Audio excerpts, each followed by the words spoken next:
This setup of this interview is terrible. Just look at it. I am Lucio, founder of The Power Moves, the most visited and popular website on power and power dynamics in the world. And we are going to review the interview between CNN here and Kamala Harris. I look at these things and I struggle not to get angry. You have millions to spend.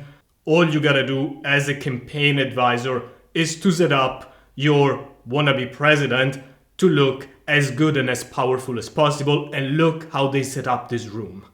Probably what they thought was, the camera is gonna be here, so I'm gonna put Kamala in front of it, but still it was a terrible decision.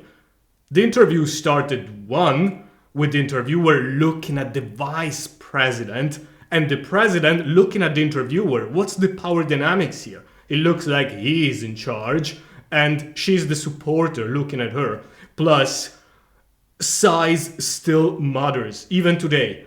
He's in front of the camera, he's already bigger, but now standing here, he's even bigger, and she looks smaller, less than all of them.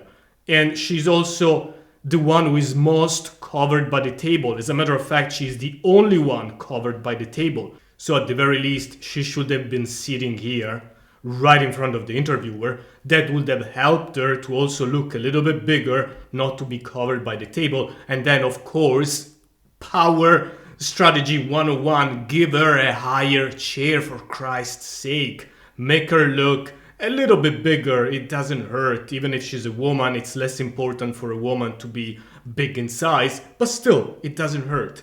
So now, if she's sitting here with a higher chair, and she's looking right at the interviewer, and importantly, the interviewer looks at her, and the vice president is sitting here as he should be, less in the king position. Now let's review some key moments of this interview. Okay, the first image that we see is Kamala smiling. This is good, this was perfect. And also stands in contrast with Trump, who is usually very dark. But Vice President, Governor Walz, thank you so much for sitting down with me and bringing the bus. See, she starts looking at him and talking at him. Christ's sake, he's the vice president. She's the president. Let her sit in front. Let the interviewer start with her, not with him.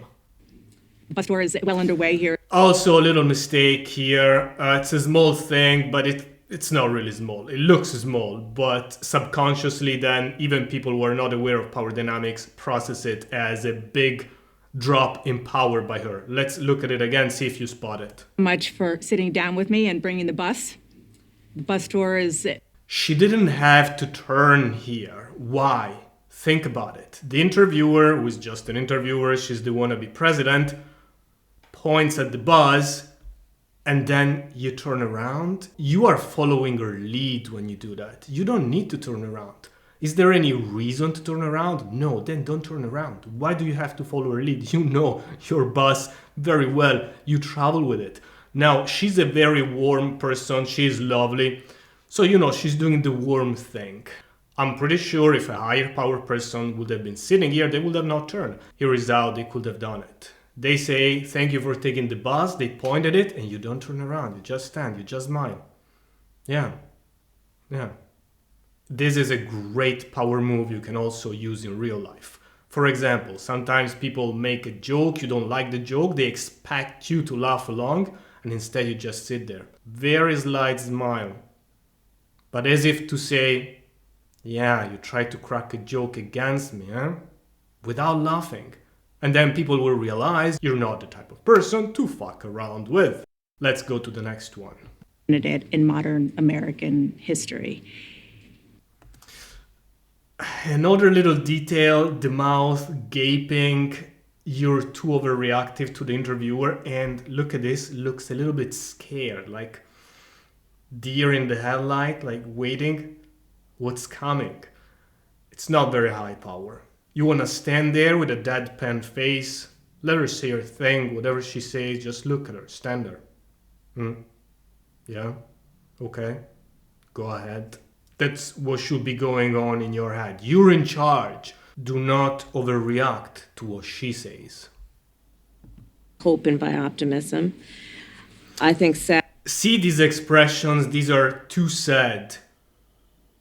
Leadership is also emotional leadership. Even if you're talking about something sad, you want to give off a vibe that is more optimistic, about can-do attitude. This is crucial, and it's even more crucial in the West and in the United States, where the culture is about individualism and what you can do as an individual.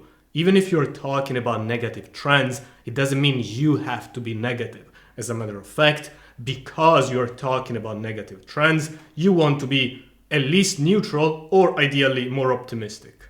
Sadly, in the last decade, Also, the mouth pointing towards, I'm sorry to say it, but it's a little bit of a sad sack loser attitude.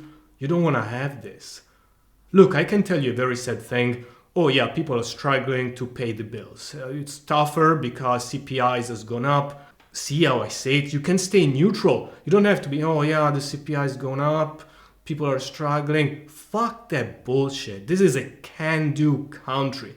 People can buck trends. We can buck trends and change it. That's the attitude that she should bring when talking about these topics. dying because of COVID.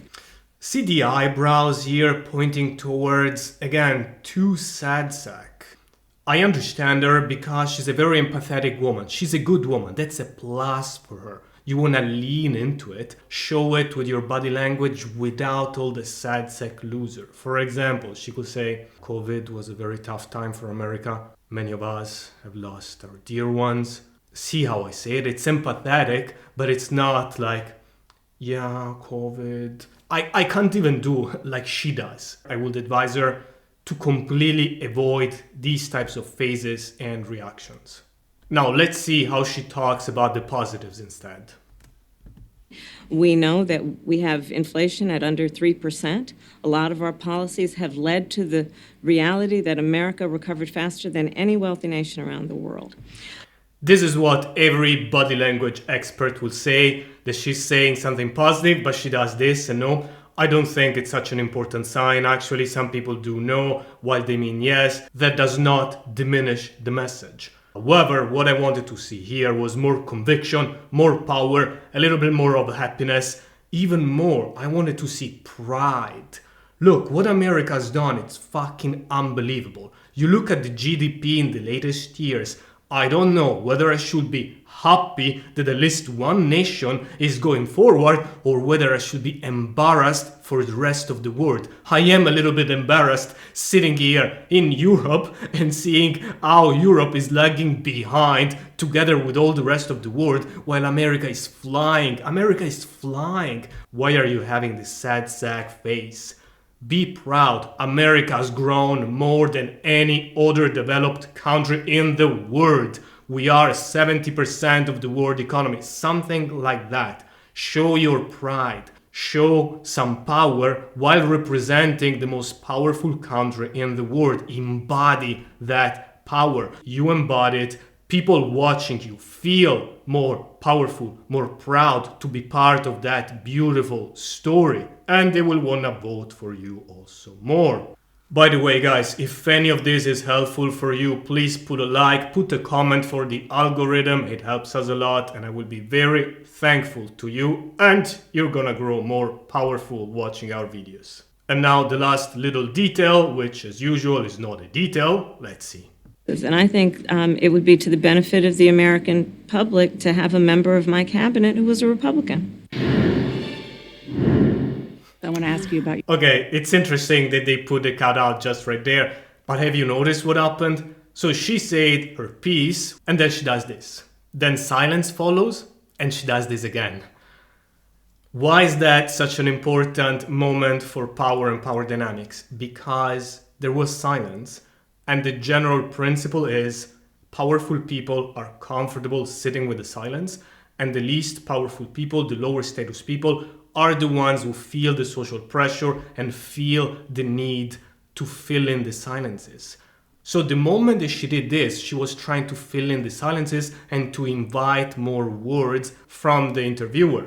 Instead, a powerful person would have said, and that's a good thing for the American people. Just sit there, let the interviewer crack under pressure, not you. And it's interesting that they put the break there, CNN. I don't think it was on purpose, by the way. This is all the bullshit that the conservatives say that CNN is trying to prop up Harris, because here they actually show what happened.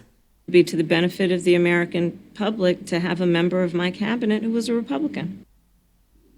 See, she did there. If you want to learn this and more, all together, in a way that you can internalize it so that you can act high power and do so for a good cause, hopefully, then Deep Power Moves and our course Power University is the place to go. Fly with the eagles. Cheers, guys.